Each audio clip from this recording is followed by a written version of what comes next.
तो हेलो दोस्तों, आज आए हैं हम साइट विजिट करने के लिए।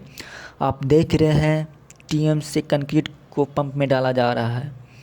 तो आप ये भी देख सकते हैं कि गाइस की कितना गहराई में जाकर कंक्रीटिंग किया जा रहा है। फाउंडेशन इतना बड़ा है कि रात हो जाएगा करते करते। अब ये देखिए कि गाइस की कंक्रीट में पंप के ज़रिए लाया जा रहा है। अब थोड़ा देर के लिए हम इधर भी देख सकते हैं गाइस। हम आपको तरह तरह के साइट विजिट को दिखाएंगे कि यहाँ पर किस तरह से काम को वर्क किया जा रहा है। साइट पर वर्क इतना आसान नहीं होता है। यहाँ पर पूरे दिन भर का मेहनत लगता है। आप उतना सोच नहीं सकते हैं कि कोई भी काम इतना जल्दी से कैसे हो सकता है। हेल्पर लोग को काम करते करते दिन भर में पसीने छूट जाते हैं, तब पर भी वो तो उतना ज़्यादा थकते नहीं हैं।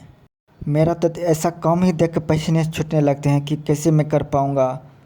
फिर भी हम साहस बनाकर आते हैं साइट पर विजिट करने के लिए और देखते हैं और लोगों को गाइड करते हैं कि किस तरह से काम करना है यहाँ पर, और उसका हौसला बढ़ाते हैं। कुछ लोग मेहनत अपनी अपनी रोजी रोटी के लिए बल्कि अपने घर चलाने के लिए इतना करते हैं कि कितना बड़े संकट में रहकर भी इतना आसानी से काम कर लेते हैं, खून पसीना बहाकर। हमारे इधर बहुत सारे साइट चलते रहते हैं। यहाँ पर बहुत सारे आपको काम देखने के लिए मिल जाएंगे। कभी कभी काम ऐसा मिल जाता है कि इसको 2-3 दिन में पूरा करते करते पूरी रात निकल जाता है, खास करके जब राफ्ट का काम चलता हो तो। भले ही हम क्वालिटी इंजीनियर है, लेकिन एक तरह से हमको इंचार्ज जो है हमको भेज दिया जाता है साइट विजिट करने के लिए कि अपने हेल्परों का हौसला बढ़ाने के लिए, ताकि उन्हें हौसला बढ़े और काम को सही तरीके से करे।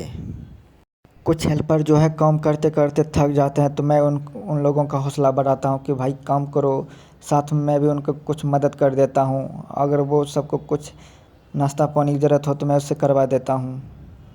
हम उन्हें नाश्ता मासूमियत देख नहीं बल्कि उनकी मेहनत देख कर करवाते हैं।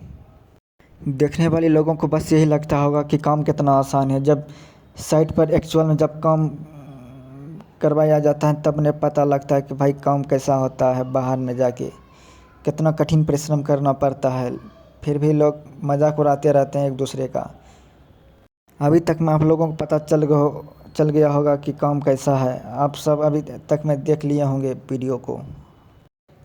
लेकिन कुछ समय के लिए ऐसा भी है कि हर टाइम उनको काम नहीं दिया जाता है। कुछ उन्हें हेल्परों का आराम भी दिया जाता है ताकि तुम लंच, जैसे लंच हो गया, वो सब करने दिया जाता है। फिर कुछ देर के लिए आराम करने के लिए दे दिया जाता है उन्हें। अगर हेल्पर से ड्यूटी टाइम से ज़्यादा टाइम तक काम करता है तो उन्हें ओवर टाइम के रूप में रुपया दिया जाता है। वो बाद में है ना इंक्लूड हो जाता है सैलरी में। साइट पर ज़्यादातर काम मेरी सब वजह से नहीं बल्कि हेल्परों की वजह से, यहाँ मज़दूरों की वजह से हो पाता है। अगर वे सही तरीके से काम करते हैं तो कोई भी काम कितना भी बड़ा क्यों ना हो वो जल्द ही पूरा हो जाते हैं, अगर हेल्पर सब साथ दे तो। हम सब तो सिर्फ बाहरी सपोर्ट देते हैं, बल्कि उन्हें खुद ही काम करना होता है हेल्पर सबको। हेल्पर लोग सबका हौसला नहीं बढ़ाएंगे तो कोई भी काम जल्दी पूरा नहीं हो सकता है। आप किसी भी काम को खुद से करके देखिए कितना भारी लगेगा। यदि कोई बाहर से अगर आप सपोर्ट करता है तो कोई भी कितना भी भारी काम क्यों ना हो तो आपको हल्का सा महसूस होने लगेगा। मैं आपको एक कहानी नहीं बता रहा हूँ बल्कि एक हकीकत बता रहा हूँ कि इसी तरह एक साइट पर काम किया जाता है। आपको यकीन नहीं होगा, कभी आप इस काम को करके देखिए तब पता चलेगा। यहाँ पर एक दिन का काम नहीं होता, यहाँ कई सारे काम बहुत दिनों तक चलते रहता है। जैसे प्रोजेक्ट हुआ, वो एक दिन का काम नहीं है, वो बहुत लंबे समय का प्रोजेक्ट होता है। उसको एक पूरा ही केयरफुली काम किया जाता है। कभी कभी कुछ ऐसा प्रॉब्लम हो जाता है साइट पर, प्रॉब्लम तो आप सोच भी नहीं सकते हैं।